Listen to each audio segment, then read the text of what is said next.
सोनम वांगचुक अनशन तोड़ चुके हैं और उनकी सभी 3 मांगों को सरकार ने मान भी लिया है। लेकिन ये जो सीजेपी है यानी कि कॉकरोच जनता पार्टी है, अभी भी आंदोलन कर रही है, जंतर मंतर पर डटी हुई है। सीजेपी धर्मेंद्र प्रधान के इस्तीफे पर अड़ी है। सीजेपी और सरकार के बीच अब से 2 घंटे के बाद बातचीत होगी और ये बातचीत दोपहर 12:30 बजे दिल्ली के कॉन्स्टिट्यूशन क्लब में होगी। इससे लेकर थोड़ी देर में सीजेपी एक प्रेस कॉन्फ्रेंस भी करने वाली है। हम लगातार सोनम जी से अपील कर रहे थे कि वो अपनी भूख हड़ताल ख़त्म करें। 27 दिन हो गए थे, तबीयत लगातार उनकी बिगड़ रही थी। हमें बहुत गर्व है कि सोनम जी ने कंडीशनल जो हमारी थी उसमें से 2 मांगे सरकार से मनवाई है। हम पर कोई भी जो भी प्रोटेस्टर्स हैं उन पर किसी भी प्रकार की कोई भी कानूनी कार्रवाई नहीं की जाएगी और एडिक्वेट कॉम्पनसेशन मिलेगा। उसका जो भी रिटर्न डिटेल्स है वो अभी तक आना बाकी है, लेकिन सोनम जी ने हंगर स्ट्राइक ख़त्म की है। हम ये बहुत साफ कर देना चाहते हैं कि धर्मेंद्र प्रधान के इस्तीफे तक जंतर मंतर का ये धरना जारी रहेगा। धर्मेंद्र प्रधान का इस्तीफा ही स्टार्टिंग से इस आंदोलन की मांग रही है और जब तक प्रधान जी इस्तीफा नहीं देते थे तब तक हम लोग पीछे हटने वाले नहीं हैं। अब मैं एक तस्वीर आपको और दिखा देती हूं। जो धरना प्रदर्शन है वो जो चल रहा है पार्लियामेंट परिसर में, वो आप देख रहे हैं। अब आज यहां पर एजुकेशनल रिफॉर्म की बात नहीं है, वो एजुकेशनल रिफॉर्म की बात कल भी नहीं थी, सिस्टम को ठीक करने की बात कल भी नहीं थी। बर्खास्त करो प्रधान, डिसमिस प्रधान, ये विपक्ष की मांग है और यही सीजेपी की भी मांग है। तो मानकर चलिए कि आज भी आपको डिस्टर्ब्ड पार्लियामेंट दिखाई देगी, हंगामा दिखाई देगा, इसमें कोई दो राय नहीं है, क्योंकि जिद इस बात की है कि धर्मेंद्र प्रधान का इस्तीफा होना चाहिए। और आशुतोष रांका का भी जो अभी आपने बयान सुना, जो सीजेपी के स्पोक पर्सन है, वो ये कह रहे हैं कि हमारी 2 मांग जो सोनम वांगचुक ने मनवा ली है सरकार से, उसमें उन्होंने कहा कि भाई कोई कानूनी केस नहीं होगा और दूसरा ये कॉम्पनसेशन मिलेगा। लेकिन सबसे महत्वपूर्ण मांग तो ये होनी चाहिए थी सीजेपी की भी कि एजुकेशनल रिफॉर्म होगा, परीक्षा का सिस्टम ठीक होगा, ये तंत्र सुधार होगा। लेकिन इस तंत्र के सुधार की बात ही नहीं है, बात धर्मेंद्र प्रधान के इस्तीफे पर अड़ी है। लेकिन सरकार का संकेत ये है कि धर्मेंद्र प्रधान के इस्तीफे तो नहीं होगा। इसमें मुझे तो कोई मतलब अभी ऐसा कोई संकेत नहीं है मेरे पास जो ये कह सके कि धर्मेंद्र प्रधान का इस्तीफा होगा।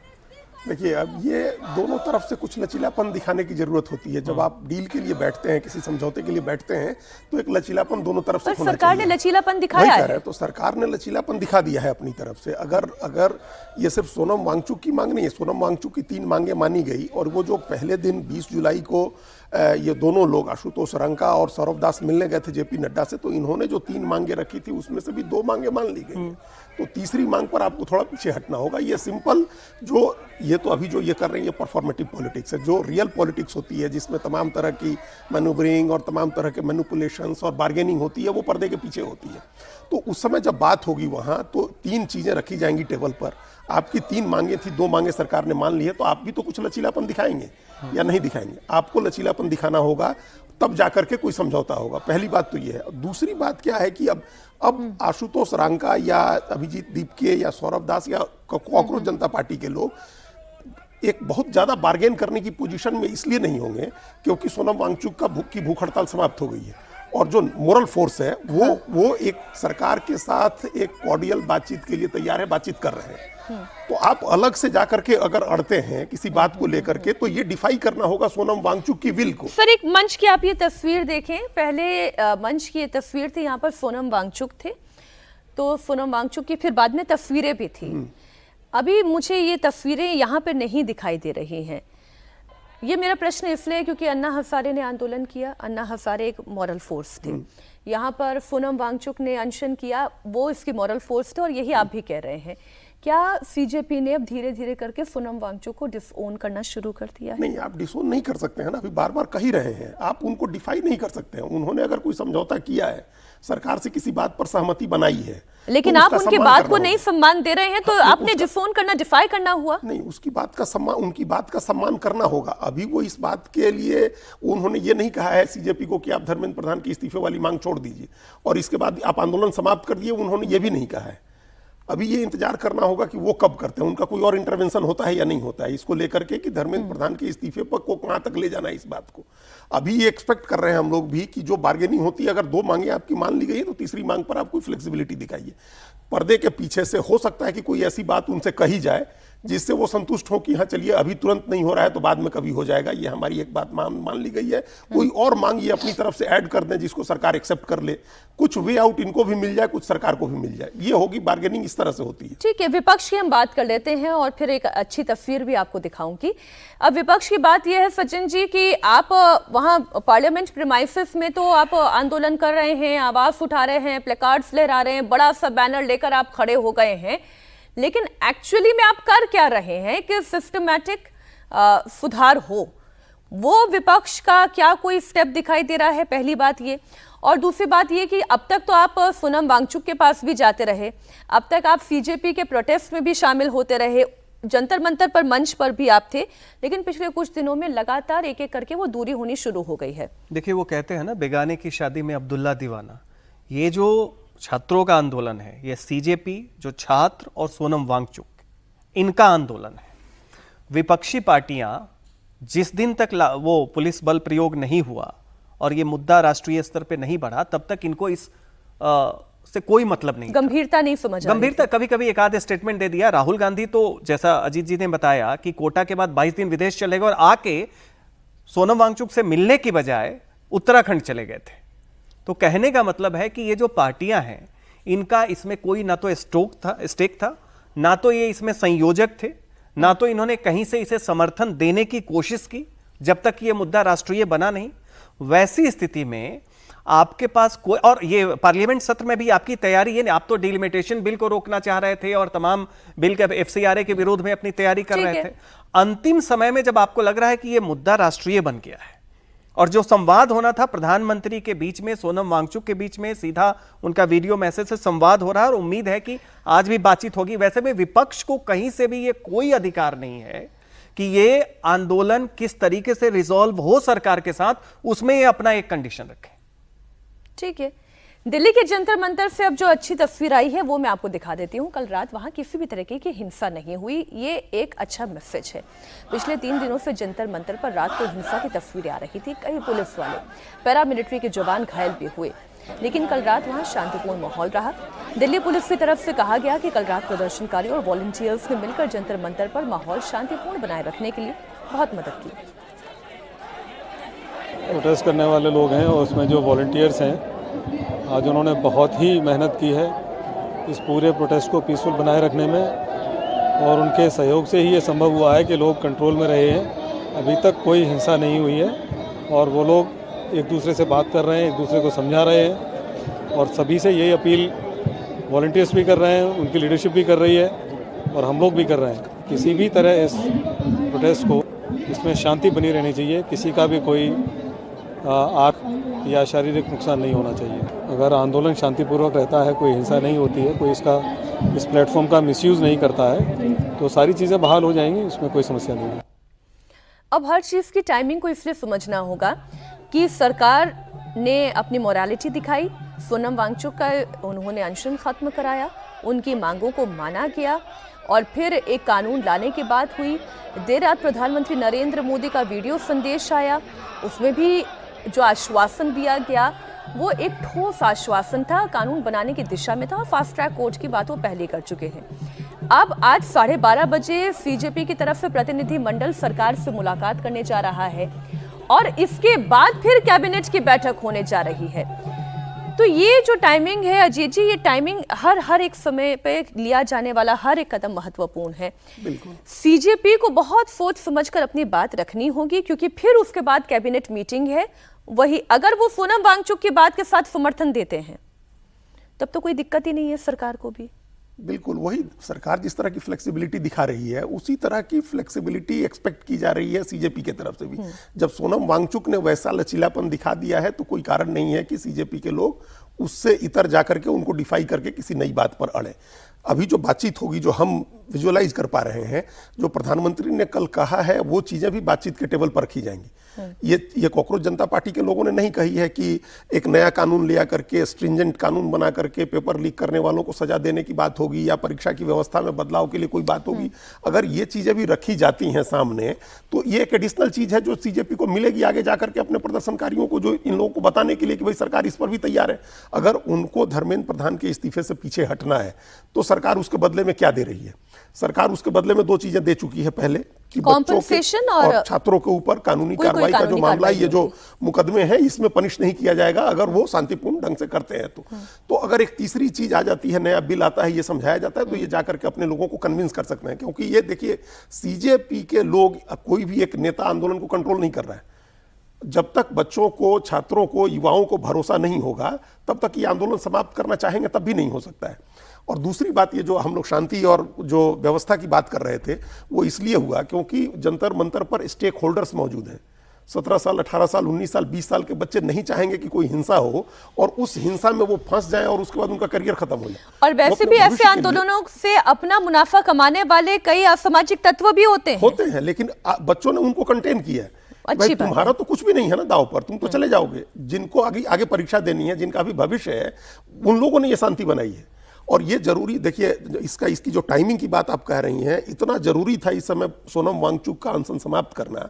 अगर वो नहीं अनशन समाप्त करते और ये फ्लेक्सिबिलिटी नहीं होती, चीजें सहमति की तरफ बढ़ती नहीं दिखती, तो आप देखिए देश भर में किस तरह का माहौल बन रहा था। कल बिहार में जहानाबाद में गोली चलानी पड़ी पुलिस को, प्रदर्शनकारी कलेक्टर के आवास में घुस रहे थे।